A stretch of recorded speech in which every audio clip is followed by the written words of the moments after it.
ETF index mutual funds నేర్చుకుని stock మార్కెట్లో రాణించాలనుకుంటున్నారా? వెంటనే ఈ నెంబర్కి కాల్ చేయండి.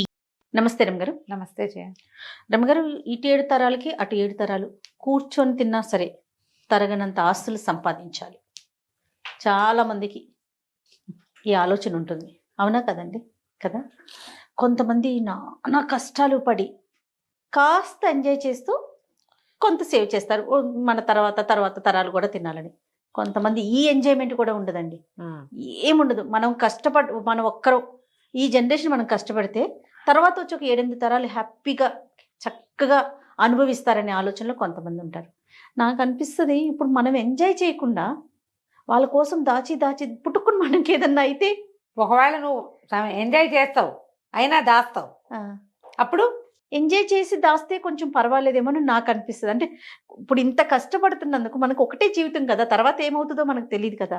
ఈ జీవితంలో మనం కూడా కొంత ఎంజాయ్ చేయాలి కదా, ఆనందించాలి కదా. మరీ కట్టేసుకొని అన్నీ స్ట్రిక్ట్గా ఉండి ఎక్కడికి వెళ్ళకుండా ఏమీ తినకుండా ఏమీ పెట్టుకోకుండా, అది తప్పు. అది తప్పు కాదు. నువ్వు ఇప్పుడు హాయిగా ఉంటావు, ఎక్కడి నుంచి దొరికితే అక్కడ ఎవరిని అణిస్తే వాడిని అట్లా చేయకూడదు. మరి అదేగా జరుగుతుంది. అణిచి కాదు, అణచకుండా ప్రాపర్గా. జయ, అణచకుండా నీకు ఎక్కువ డబ్బు ఎలా వస్తుందో చెప్పమ్మా. తరాలకి సంబంధించి అయితే ఎవరిని అణచకుండా, ఎవరికి ద్రోహం చేయకుండా, ఎక్కడా ఎక్స్ప్లాయిట్ చేయకుండా డబ్బులు రావమ్మా. కష్టం ఏదో వస్తుంది ఒక మాదిరిగా. మన పని మనం చేసుకున్నాం, ఉద్యోగం చేసుకుంటాము, వస్తుంది. అది మనకు సరిపోయి మన పిల్లలకు కూడా సరిపోతుంది. 30 తరాల దాకా సరిపోవాలంటే 300 మందిని ముంచితే గానీ 30 తరాలు గడప. కానీ అలానే ఉన్నారు కదా. అలాగే ఉన్నారు. కోట్లు కూడబెట్టే వాళ్ళలో నీకు వ్యాపార సామ్రాజ్య విస్తరణ జరుగుతుంది చూసావా. వీళ్ళ మీద, ఒక ఫ్యామిలీ మీద కొన్ని వేల మంది జీవితాలు ఆధారపడి ఉంటాయి. వాడు కూడబెట్టచ్చు, మనం వాడిని తప్పట్టకూడదు. వాడు ఒక్కడే ఎంజాయ్ వాడు పిచ్చగా ఎంజాయ్ చేసేస్తూనే ఉంటాడు. చేసేస్తూ ఎన్నో వేల కుటుంబాలకి బాసటగా ఉంటారు. ఉన్నాయి అట్లా వ్యాపార సామ్రాజ్యాలు లేవు, ఉన్నాయి. వాడిని మరి అంత తప్పటక్కర్లా. ఇంకొంతమంది ఉంటారు, ఎవరికి ఏమీ పెట్టేది ఏమి ఉండదు. ఆ ఇంట్లో ఉన్న 10 మంది 8 మంది వాళ్ళ దగ్గర పనిచేసే ఒక 5-6 అంతే. ఇక వీడు అక్కడ 100 ఎకరాలు, ఇక్కడ 1000 ఎకరాలు, అక్కడ 500 రకాలు, అక్కడో మేడ ఇక్కడో మేడ, ఏమిటేమిటో చేస్తారు. పుసుకున అర్ధరాత్రి హార్ట్ అటాక్ వస్తుంది. నిద్రలో వాడు మూలిగాడో ముక్కాడో కూడా భార్యకి తెలీదు. తెల్లారేసరికి చచ్చిపడి ఉంటారు. అంతే. ఈ ఇల్లు ఇన్ని కోటలు మేడలు మిద్దెలు ఎవరి కోసం? ఏం చేస్తారు వీళ్ళంతా? ఇలాంటి వాళ్ళు ఎంతమంది ఉన్నారమ్మా. పూర్వకాలం కూడా రాజులు ఇలా వాళ్ళు ఉన్నారు. అవును. ఒక మంచి కథ చెప్తాను చూడు దీని మీద. చెప్పండి. ఇలాంటి టాపిక్స్ మీద ఎన్ని కథలు ఉన్నాయో జయ. ఇది ఇప్పుడు సంపాదించద్దని కాదు, మేడలు మిద్దెలు ఏర్పరచుకోవద్దని కాదు, దానికోసం ఇతరులని పిండద్దని. నువ్వు ఎంత సంపాదించినా నీ లైఫ్ స్పాన్ భగవంతుడు సాధారణంగా 100 ఏళ్ళు మంది. నీ ఆరోగ్యము, నీ అనారోగ్యము, నీ జబ్బు, నీ తాలూకు గ్రహస్థితులతో అది 30 కావచ్చు, 10 కావచ్చు, 10 కావచ్చు, 30 కావచ్చు, 40 కావచ్చు, 50 కావచ్చు, 60 కావచ్చు. రేపొద్దున గృహప్రవేశం అయితే ఇవాళ సాయంత్రం కూడా నువ్వు పరలోకగత అవ్వచ్చు, చెప్పలేం మనం. తాపత్రయం ఎందుకు?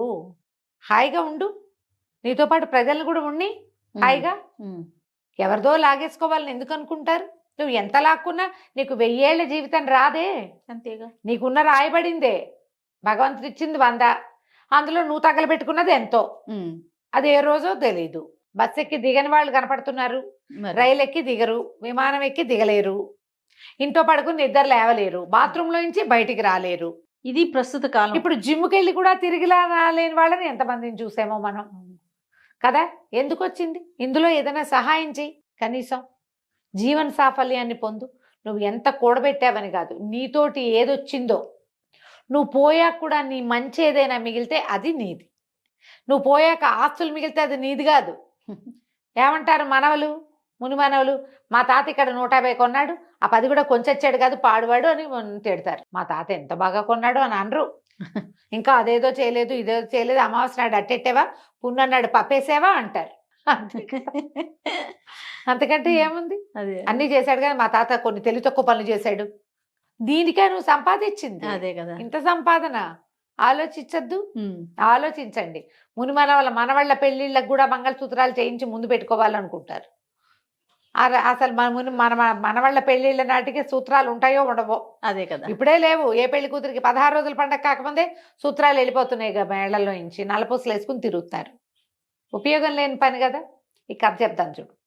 పారసీక దేశం అంట, పర్షియాలో ఒక అబూ ఫజల్ అని ఒక రాజుగారు ఉండేవారు.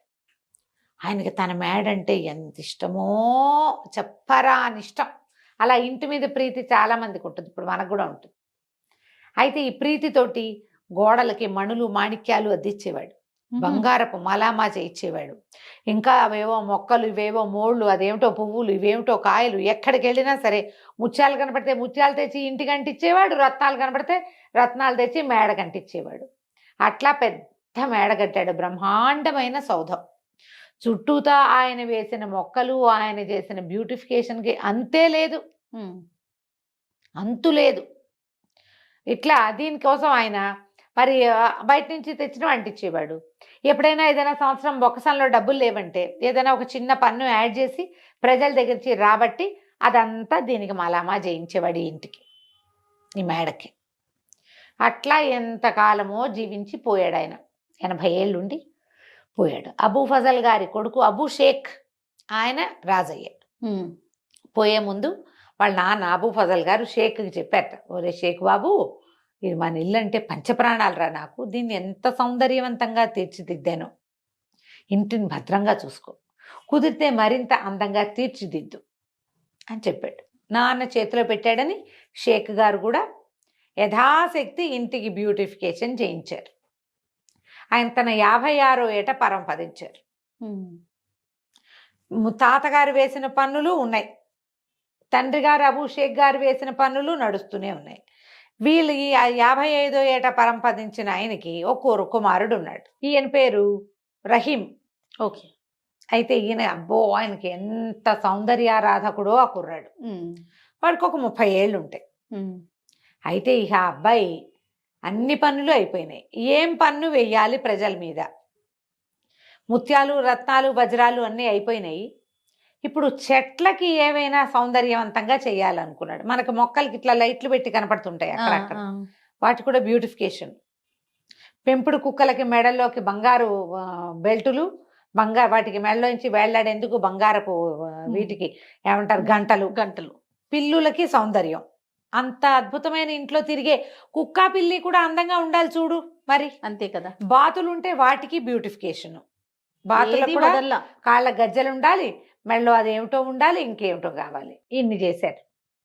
చివరికి ఏమైంది, అన్ని ట్యాక్సులు టైట్. మంత్రి గారు అన్నారు, ఇంకా ట్యాక్సులు వెయ్యలేమండి, ప్రజలు తిడుతున్నారండి, వద్దు ఇంకా ఆగిపోదామంటే కుదరదు ఆయనకి. కాదు, ఏదో కొత్త రకం పెయింట్స్ వచ్చినాయి, అవి వెయ్యాలంటే మన దగ్గర డబ్బులు లేవు, మన దగ్గర వస్తున్నవన్నీ ఈ మెయింటెనెన్స్కి సరిపోతుంది. ఎప్పటికప్పుడు కొత్త కొత్త కూలీలను తేవటం, పై దేశాల నుంచి కొత్త ఇళ్ల పని వాళ్ళని తేవటం. వాడు వచ్చి చైనా దేశంలో ఏం బొమ్మలు వేసేవాళ్ళు డ్రాగన్ బొమ్మలు ఇక్కడ వేస్తానంటాడు. దానికి పెయింట్ ఖరీదు, దానికి అంటించే బంగారపు రేకు ఖరీదు, దానికి రాళ్ళు ఖరీదు, ఉన్న రత్నాలు చాలవు, ఇంకేమిటో అనర్ఘ రత్నాలు కావాలి, డబ్బు కావాలి. దాన్నిటికీ డబ్బులు కావద్దు. అందుకని ఏం బాగా ఆలోచించి ఆయన 4 పన్ను విధించాడు. 4 పన్ను. ఎవరెంత మాట్లాడితే వాళ్ళకంత పన్ను. 4 వాడడం. తిండికి వాడుకోవచ్చు, మేము కాదనం, దానికి అసలు మాకు అభ్యంతరం లేదు. కానీ మీరు పబ్లిక్ లో మాట్లాడారంటే మీరు ఎంతసేపు మాట్లాడారో దానికి తగినట్టుగా. రమగారు మన ఇద్దరు ఉండుంటే ఆ కాలంలో తెగ నమ్మి ఇచ్చినా కూడా మన పన్ను తీరదు. అక్కడి నుంచి ఏం చేస్తారు ఊళ్ళో వాళ్ళు? నోళ్ళు మూసుకుని ఉండటం మొదలుపెట్టారు. అవసరానికి కొట్టుకెళ్ళి బాబు అదివ్వు ఇదివ్వు, దీని రేట్ అంతా అడగాల, వాడికో పావలా. కాసేపు ఏదో మా అమ్మాయికి ఒంట్లో బాగుండలేదని డాక్టర్ దగ్గర 10 నిమిషాలు చెప్పాడు, వాడికి 100 రూపాయలు. ఇక ఎన్ని చోట్ల పన్నులు, దానికోసం కొత్త అధికారులు. మరి వాళ్ళందరూ జీతం భత్యం ఇవ్వద్దు, వాటన్నిటికీ వీళ్ళ దగ్గర నుంచే రావాలి. నోరెత్తడానికి భయపడి చచ్చే పరిస్థితి వచ్చింది. అన్ని సైగలే. అన్ని చోట్ల కుదరదు చూడు. ఎట్లయితే పాపం పిల్లలకి అర్థం కాదు. బళ్ళో మాస్టర్లు పాఠం చెప్పాలంటే నోరు తెచ్చి చెప్పాల్సిందేనా? అక్కడికి చాలా పొదుపుగా పిల్లల్ని కేకలేకుండా ఉండేవాళ్ళు, అయినా కుదరలా. సరే ఏమైందట, ఇట్లా రోజులు గడుస్తున్నాయి. ప్రజలంతా కుక్కిన పేన్లల్లే ఉన్నారు, ఏం చేయాలో తెలియదు. ఆ ఊళ్ళోకి ఒక ఫకీర్ గారు వచ్చాడు. ఆయన రోడ్డు మీద తిరుగుతూ భగవంతుడి కోసం నాకు దానం చేయండి అని పిలుస్తున్నాడు. మా భవతి భిక్షాందేహి అంత పార్సీ భాషలో ఏదో అనాలి, అదేమిటో అంటున్నాడు ఆయన. ఒక 4-5 భగవంతునికి సంబంధించిన వాక్యాలు చెప్పి దానం చేయండి ఓహో అంటాడు. ఎవరు రారు, ఏమిటి ఊరు గొడ్డుపోయిందా? ఇదివరకు ఎప్పుడో 10 ఏళ్ల నాడు వచ్చినప్పుడు బ్రహ్మాండంగా భిక్ష పెట్టారే ప్రతి వాళ్ళు, ఎన్నో ఇళ్లలో, ఈ ఇళ్లలో తిన్నాను నేను. ఫకీర్లకు అన్నం బిడ్డ మారేశారేమిట్రా మీ మొహాలు మండా అని అరిచి కేకలు పెట్టాడు. ఓ ఇంట్లో ఒక ఆయన బయటకు వచ్చి ఇంట్లోంచి, బాబు అంతగా అరవకు, నువ్వు పన్ను కట్టాల్సి వస్తుందన్నాడు. అనేసరికి ఎందుకు పన్ను అంటే, మేమంతా 4 పన్ను కడుతున్నాం స్వామి, మేమెవరమేం మాట్లాడినా సరే ఇక తప్పదు, నీ అరుపులు భరించలేక వచ్చా. నేను మా ఇంట్లో, నువ్వు 10 ఏళ్ళ నాడు వచ్చినప్పుడు మా ఇంట్లో, నేను అప్పటికి కుర్రాన్ని, మా ఇంట్లోనే అన్నం తిన్నావు. అప్పుడు నాకేదో బోధ కూడా చేసావు. నేనేదో దేవతా వాక్యాలు నువ్వు చెప్పినవే చదువుకుంటున్నా ఇప్పటికి కూడా. ఆ ప్రేమతోటి వచ్చా. నువ్వు మాట్లాడేవా నీకు డబ్బులు పడతాయి, నీతో మాట్లాడేవా మాకు పడతాయి. ఇది మా పరిస్థితి. ఏం చేస్తున్నాడు రా మీ రాజు ఈ డబ్బంతా అన్నాడు. ఆయన నువ్వు ఉండే హర్మ్యానికి పెడుతున్నాడు ఆయన. అక్కడి నుంచి ఏమైంది ఈయన అనుకున్నాడు, ఇది బాగుందని, సరే నాకు ఇప్పుడేం అన్నవద్దు, ఏమైనా జామకాయ ఏదైనా ఇవ్వమంటే ఆయన వాడు 2 ఫలాలు ఇచ్చాడు ఆ ఇంటి ఆయన. ఈ ఫకీర్ గారు 2 నోట్లో వేసుకుని సరాసరి రాజభవనానికి వెళ్ళాడు. రాజభవనం దాకా వెళ్ళేసరికల్లా మరి ఫకీర్లు స్వతంత్రులు కదా, గేట్లోంచి లోపలికి వెళ్ళబోయాడు. వాళ్ళు ఏదో అడ్డం పడ్డారు. ఇంకాస్త కళ్ళూరు బయట, ఏంటి ఫకీర్లకు ప్రవేశం లేదా ఇందులో అనగానే తప్పుకున్నారు. ఈయన లోపలికి వెళ్ళాడు. అదే తన ఇల్లే అన్నంత స్వతంత్రంగా లోపలంతా నడిచి తిరిగాడు. ఎక్కడో వంటశాల వాసనలు వస్తున్నాయి, అక్కడికి వెళ్ళాడు. వెళ్ళి అక్కడ పేటేసుకుని కూర్చుని పెట్టు అంటే శుభ్రంగా అన్నం పెట్టారు. అయినమంతా అంత జోరుగా వచ్చి అడిగితే రాజుగారికి ప్రీతిపాత్రుడు అయి ఉంటాడు అనుకున్నారు వాళ్ళు. లోపల నుంచి మొదట గేటు దగ్గర ఆపారు, కానీ తర్వాత వాళ్ళు ఎవ్వరూ ఆయన ఆపల. జోరుగా వచ్చేసాడు లోపలికి. మనం తక్కుతూ తారుతూ వెళ్తే అవతల వాళ్ళు అనుమాన పడతారు. మా ఇల్లే అన్నట్టుగా వెళ్ళిపోతే ఎవరేమంటారు. చక్కగా వంటశాలలో పక్కన పేటేసి కూర్చుని శుభ్రంగా ఆ రోజు రాజుగారి కోసం వండిన వంట అది భోజనం చేశాడు. విస్తట్లో వడ్డిచ్చేసుకుని, వాళ్ళ భాషలో ఏదో అంటారు, తెలుగులో కాబట్టి నేను విస్తరని చెప్తున్నా. అక్కడి నుంచి అలా నడుచుకుంటూ వెళ్ళి రాజుగారి ప్రత్యేకమైన గది ఒకటి ఉంది, మహారాజు గారి గది. అదే మన ఏమంటారు చక్రవర్తి గది. మనం సూట్స్ ఉంటాయి కదా, ప్రెసిడెన్షియల్ సూట్స్, ఆ స్వీట్ రూమ్లోకి పోయాడు. పెద్ద మంచం, దాని మీద పట్టుపరుపు వేసింది. అది వెండి జరీతోటి నేసిన ఒక పెద్ద దుప్పటి పరిచింది. షాండ్లైర్స్ ఉన్నాయి, వింజామర్లు విసురుతున్నారు. ఎవరో పోయి మంచం మీద పడుకున్నాడు. ఈ లోపల ఏమైంది, రాజుగారి భోజనానికి వచ్చాడు. భోజనానికి వచ్చి ఆల్రెడీ అక్కడ ఎవరో తిన్నట్టు కనపడేసరికి ఎవరు వచ్చారు ఏంటని అడిగాడు. ఎవరో ఒక ఆయన ఫకీర్ వచ్చాడంటే, ఆయన వడ్డించమన్నాడు, వడ్డించేసామంటే ఎవర్రా అంటే, ఎవరు తీసుకొచ్చారంటే ఆయనే వచ్చాడు. ద్వారపాలకులను అడిగితే ఆయన అంతటా ఆయనే లోపలికి వచ్చేసాడు. లోపలికి వచ్చాడు, భోజనం చేశాడు. ఆయన ఎక్కడున్నాడంటే మీ సూట్లో పడుకున్నాడు. ఈయన చకచక అక్కడికి వెళ్ళాడు. వెళ్తే మంచం మీద హాయిగా కాళ్ళు బాగా చాపుకుని చేతులు ఇట్లా పైకి పెట్టుకుని, చంటి బిడ్డలు పడుకుంటారు కదా అట్లా 2 చేతులు పైకి కాళ్ళు ముందుకు పెట్టి పడుకుంటారు. అట్లా నిద్రపోతున్న ఫకీర్ని చూశాడు. దగ్గరికి వెళ్ళాడు. ఏమనాలో తెలియలే, ఏదో అందామనిపిస్తోంది, కానీ ధైర్యం చాలటల్ల. ఫకీర్లని వాళ్ళని అంతంత ఏం పెద్ద మాట్లాడలేరు కదా. ఆయన కళ్ళు తెరిచి చూశాడు. ఏరా అన్నాడు. ఈయన అన్నాడు, రాజుగారు బాబు నిద్ర బాగా పట్టిందా? పట్టింది. బాగా భోజనం బాగా కుదిరిందా? కుదిరింది. బాగా చక్కగా మా మందిరం అంతా చూశారా? చూశారు. ఎందుకు బాబు ఇక్కడికి వచ్చారు? మీలాంటి ఫకీర్లకి బ్రహ్మాండమైన సత్రాలు కట్టించామే మేము ఊళ్ళోను. హాయిగా అక్కడ మీరు సుఖంగా ఉండొచ్చు, మీ బోటి వాళ్ళు చాలామంది ఉంటారు. ఇక్కడికి ఎందుకు వచ్చారండి? ఈ ఇల్లు ఎవరు కట్టారా అన్నాడు ఆయన. మా తాత అంటే. మీ తాత ఎన్నేళ్ళు ఉన్నాడు? మా తాత 80 ఏళ్ళు వచ్చేదాకా బతికాడండి. తర్వాత ఎవరు వచ్చారండి? మా నాన్న వచ్చాడండి ఈ బిల్డింగ్లోకి. ఇది మేముండే ఇల్లు అని చెప్తున్నాడు. ఇది మేముండే ఇల్లు, నువ్వు అక్కడ ఉండాలి కదా అన్నాడు. అందుకే చెప్తున్నాడు అనమాట. మీ నాన్న ఎన్నేళ్ళు ఉన్నాడు? 55 ఏళ్ళు. మరి నువ్వెన్నేళ్ళు ఉంటావురా అన్నాడు. ఇప్పుడు నాకు 30 ఏళ్ళు అండి, నేను ఎన్నాళ్ళైనా ఉంటాను, ఎన్నాళ్ళలో ఉంటా, నాకు ఎంత టైం ఉందో అన్నాళ్ళు ఉంటా. మరి ఇప్పుడు ఇది కూడా సత్రమేగా. సత్రం అంటే ఏమిటి? ఎవరైనా వచ్చి ఉండి వెళ్ళిపోవచ్చు అంతే. నువ్వు ఇప్పుడు వచ్చావు, ఉన్నావు, వెళ్ళిపోతావు. వెళ్ళిపోకుండా ఇక్కడ కూర్చుంటావా నువ్వు? ఇది సత్రమే. నేను ఇదే సత్రం అనుకున్నా. ఎందుకంటే మీ తాత కట్టాడు, వెళ్ళిపోయాడు. మీ నాన్న దీన్ని పెంచాడు, వెళ్ళిపోయాడు. నువ్వు పెంచుతున్నావు, వెళ్ళిపోతావు అంతే. సత్రం ఇది. అందుకే వచ్చా లోపలికి. గటక్కుమంది రాజుకి. నిజం కదా? అంతేగా. ఇప్పుడు చించుకుని నేను వాళ్ళవి వీళ్ళవి నాలుక పనులేసి వాళ్ళ నాలుకలు కత్తిరించి ఈ గోడకి మలామా చేసిన నా టైం ఎన్నాళ్ళో నేను అంతే కదా ఉంటాను. వెళ్ళిపోతావు కదా. ఈ లోపల నేను రోజుకు ఒకసారైనా తింటాను, లేదా 2 సార్లైనా తింటాను, అంతేగా. నా పొట్ట ఎంత ఉంది అంత పొట్ట.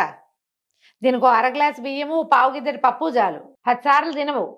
ఎవ్వడు 10 మాటలు తినేవాడు లేడు. 10 సార్లు నిద్రపోవు. రోజుకు 2 మాటలు భోజనం, 1 మాట నిద్ర అనే కదా. అంతే. రోజుకు ప్రతివాడికి ఉండేది 24 గంటలేగా. ఎందుకురా ఇంత తాపత్రయం? జనాల దగ్గర నుంచి అంతంత సొమ్ము వసూలు చేసి ఈ రకంగా ఈ ఇంటిని పెంచుతున్నావు. నువ్వు ఉండేది ఎన్నాళ్ళు? ఇది సత్రం. నీ తర్వాత ఇంకోటి వస్తాడు ఇక్కడికి. వాడెన్నాళ్ళు ఉంటాడో వాడికి కూడా. పోనీ నీకు తెలుసా? ఇప్పుడు నేను భగీర్ని, నేను సత్రంలోకి వెళ్ళా, సాయంత్రం వెళ్ళిపోతా, నాకు తెలుసు. నువ్వు చెప్పు, నువ్వు ఎప్పుడు వెళ్ళిపోతావా ఇక్కడి నుంచి? తెలియని దానికి, ఉండని దానికి ఎందుకు ఇంత? రాజుగారు చాలా నాలుగు ఖర్చుకున్నాడు. ఏమిటి మా నాన్న తాత తెలుసుకోలేదు ఇది? నాకు జ్ఞానోదయం అయిందని 4 పన్ను మానేశాడు. ఆ తర్వాత ఈ ఇల్లు బ్యూటిఫికేషన్ కోసం జనాల దగ్గర నుంచి వసూలు చేసే పన్నులన్నీ మాన్పించేశాడు. ఇంకేం చేయలే. ఇల్లు ఉన్నట్టుగా ఉంచుకున్నారు. పన్నులు తగ్గిపోయేసరికి ప్రజలు స్వచ్ఛందంగా రాజుగారి ఇంట్లో పనిచేయడానికి, రాజుగారి గోడలు తోడవడానికి వచ్చేవాళ్ళు. వాళ్ళని ఇంత బిగిచ్చేయకుండా ఉంటే ఫ్రీగా పనిచేస్తారు. వాళ్ళు నీతో మమేకంగా ఉంటారు. ఆ తర్వాత ఆ రాజ్యం పర్షియా దేశం చాలా సుభిక్షంగా ఉండేదట. రాజుగారు ఎందుకంటే ఈ డబ్బులన్నీ తన మేడకు పెట్టుకోకుండా ప్రజల మీద ప్రజల దగ్గర చిన్న పన్ను వసూలు చేయటం, వాళ్ళ అవసరానికి వాళ్ళకి వాడడం. అందులో తన అవసరం కూడా ఒకటే తప్పిస్తే తనదే మెయిన్ అవసరం కాదు. ఈ సంపాదించుకునే వాళ్ళంతా అందరి దగ్గర నుంచి లాక్కునేవాళ్ళు, తన పరా భేదం లేకుండా ప్రతి వాళ్ళ నోళ్ళు కొట్టేవాళ్ళు. మన బతుకు చాలా అశాశ్వతమని, ఒక్క క్షణం తర్వాత మనం ఏమిటో మనకు తెలియదని కొంచెం లోపల జ్ఞానాన్ని పెంపొందించుకుంటే ఇంత దాడులు ఉండవమ్మా. ఇంత ఒకడికే ఆస్తి ఉండటము అలాంటివి ఉండవు. పూర్వకాలం నుంచి వస్తూనే ఉన్నాయి కథలు. జ్ఞానోదయం అవదంతే మనకి. అంతే. పుసుకుని పోయాక జ్ఞానోదయం అవుతుంది. ప్రేతానికి జ్ఞానోదయం అయినా ప్రయోజనం లేదు కదా. బతికుండగానే జ్ఞానోదయాలు పెంచుకోండి తండ్రి. కాస్త మిగిలిన వాళ్ళని కూడా బతకనియండి. తప్పకుండా. కథ కంచికి మనం ఇంటికి. 4 పన్ను మాత్రం చాలా బాగుంది రామగారు. నమస్తే అండి. నమస్తే.